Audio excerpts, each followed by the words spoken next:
Well, it's time to have a little trip down memory lane, and joining me is a gentleman whose career may have ended well before it commenced, and he did have a stellar career. A Miracle Mile winning driver, he won 4 derbies, and the horse in question, Divisive, was certainly a superstar. Of course, my guest is Peter Rixon. Well, Peter, thanks for staying back. It's good to catch up with you. Before we have a look at your harness racing career, which was certainly outstanding, once again, beauty play, a nice, honest performance.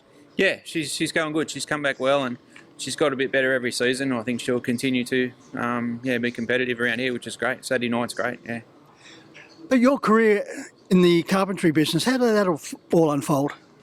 When I was young, Mum and Dad said you got to get an apprenticeship, and their best friend was Brian Livingston, who was a builder in this local Macarthur area.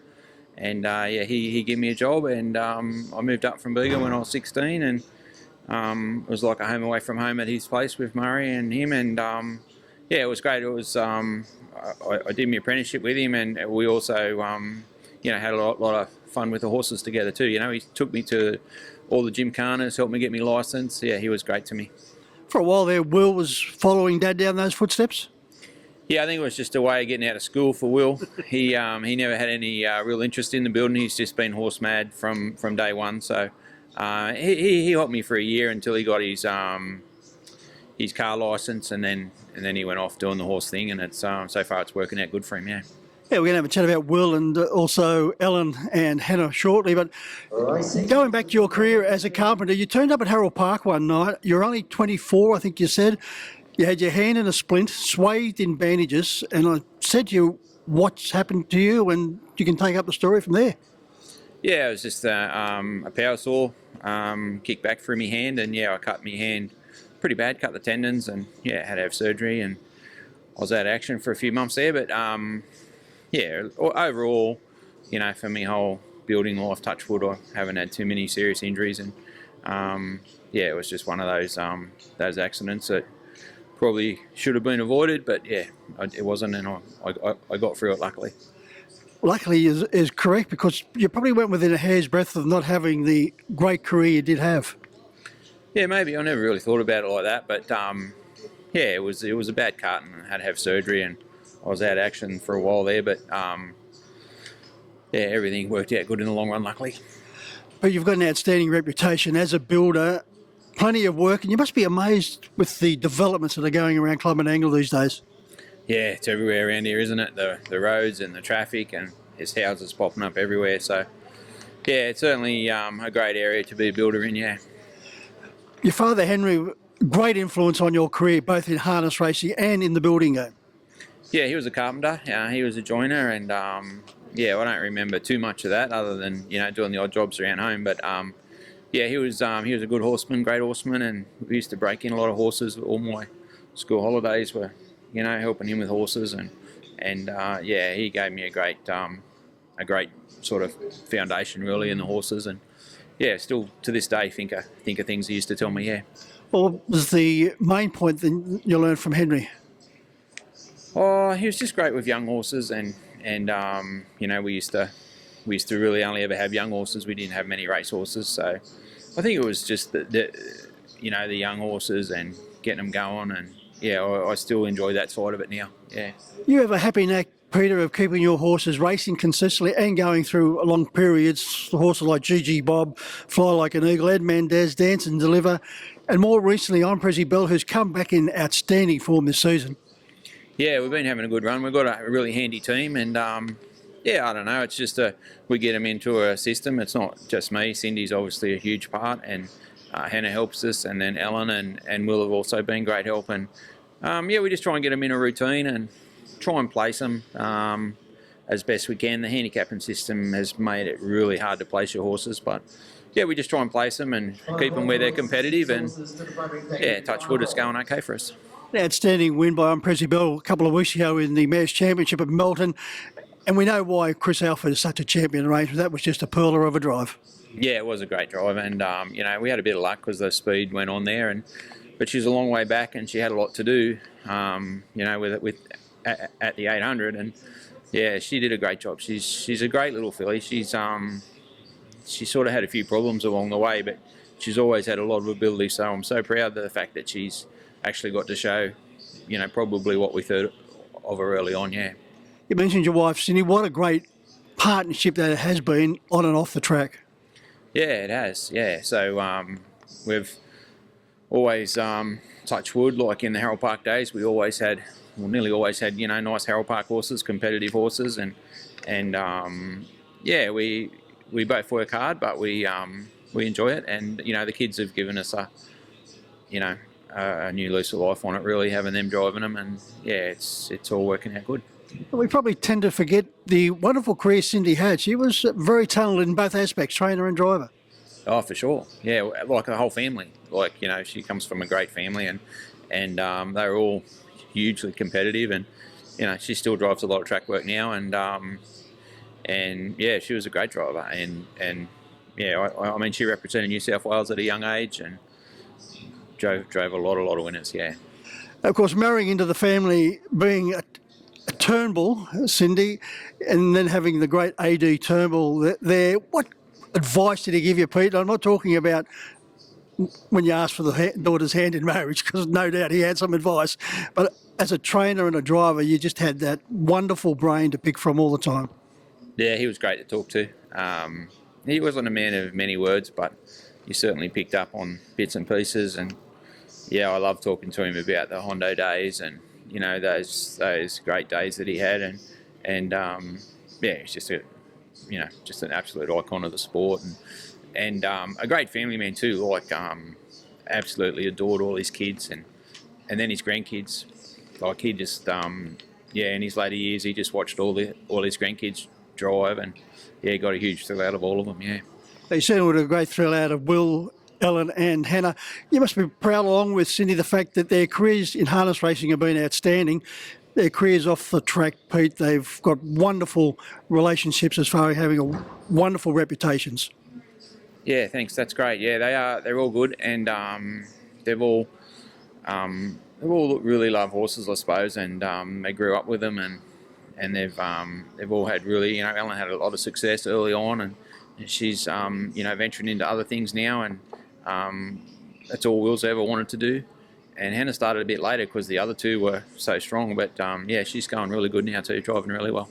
How did that work out in the early stages of their career, Pete, as far as selecting who's going to be driving her?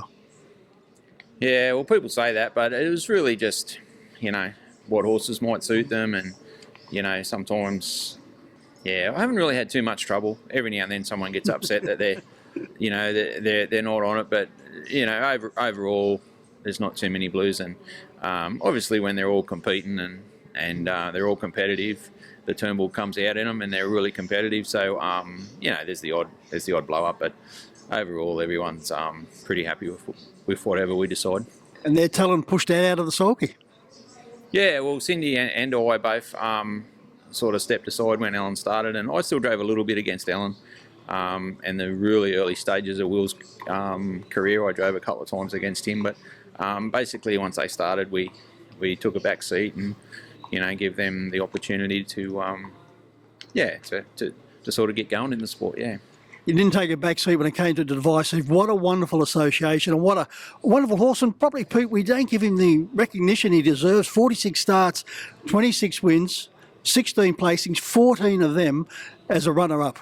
Yeah, that's unbelievable. I probably didn't quite realise that till you told me. But yeah, he was just a great horse right from the start, and we had an amazing run with him. He took us all sorts of places, and we met lots of people, and everywhere we went, he was ultra competitive. Basically, if he didn't win, he ran second, and it was a great time in all our lives. He opened his career with 3 seconds, and then the penny seemed to drop, Pete. Yeah, that's right. He ran 3 seconds, but his third second was a really good second, and that's when I probably first thought, well, we've got something here, and then he didn't look back. I think he nearly won, 14 of his next, or 15 of his next 17 or something like that. Yeah, he was he wasn't really a natural 2-year-old, but he was a good 2-year-old, and he was a champion 3-year-old, and just kept getting better as he got older too. Yeah, he certainly was a champion 3-year-old, the New South Wales, Australian, Tasmanian and Victorian derbies. Yeah, he had a great run, and he probably copped a bit of slack because he drew 1 in most of those races, but he was awesome as a 3-year-old, and he was just in a great vein form, and we went through untouched. He just got beat in the Breeders' Crown his last run for the season, but other than that he was unbeaten. Yeah. Let's talk about 2008, the Miracle Mile. Sensational performance. Just talk us through the early stages of the race with your tactics. Special Albert led. Yeah, so when the barrier draw was done, I thought, Special Albert would lead, and I didn't think anyone else would want to go in there, so I thought, I'd probably be behind the leader, and I was a little worried that Black's a Fake would have put pressure on him and worked to the front, but and we were going really slow around the first corner, it wasn't a fast Miracle Mile, but I had a lot of luck. Like, he was in a great spot, he was travelling great, and I just had to get out, and luckily I was able to manoeuvre into the clear around the corner, and when he'd had a soft run like that, he had a really good turn of foot, and he was a great Harold Park horse too. He probably didn't get to race there as much as I would have, but he was great around Harold Park. Yeah, you loomed up 4 wide, Black's a Fake, and then Mel Park Major, gallant in defeat, and 4 wide Divisive. About 100 metres from the post, Peter, or a little bit less. The arm went up, but quickly came back down again. Mel Park Major refused to give in. Yeah, he was a great run in the race, 3 wide the last lap, but I was a little bit worried. I thought, after the line, I hope I did win. I've made a fool of myself if I didn't, but it was an awesome feeling. I often think about it, and you just don't imagine as a kid growing up in Bega and helping your dad, and the Miracle Miles were just great things when you're a kid, and they still are, and you don't imagine ever getting to race in one, let alone winning it. So there's a great photo after the race, Pete. You're standing there with Cindy. Will, only knee-high to a grasshopper, looking up to his dad in awe, and the 2 girls with smiles on their faces. It was just a wonderful picture. Yeah, it was a great night, and luckily they were old enough to to enjoy it. And he actually loved the kids all the way through. He used to, whenever the kids were out playing, he'd be standing there watching them, and I'm glad they were old enough to sort of to remember it and enjoy it with us. Yeah. After that, you won the Shirley Turnbull Memorial at Bathurst, and that would have been an outstanding night for both the Rixon and Turnbull families.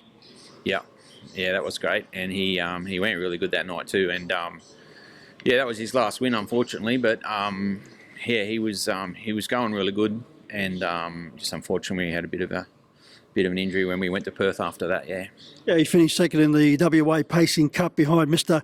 Magical Mac, beaten the nose, and as you said, that was his last run. Yeah. So take nothing away from Magical Mac, but he didn't really get around the last corner that night, and that's when I started to think, something's not quite right here, and I was hope that it's not going to be the finish, but he did a suspensory, and we never even looked like getting him back. They had a few goes of getting him back, but he was we couldn't get him back. And now he lives a life of luxury still on the property. He's actually on a mate of mine's property in Menangle. He lives on 10 acres there, and they look after him great. And he occasionally we take one down and put with him. He likes a bit of company, but he looks unbelievable. He's still really sprightly, and he's good. Well, Peter, it was a great association, Peter Rixon and Divisive. Thanks for having a little bit of trip down memory lane, and good to catch up. Thanks, Mick.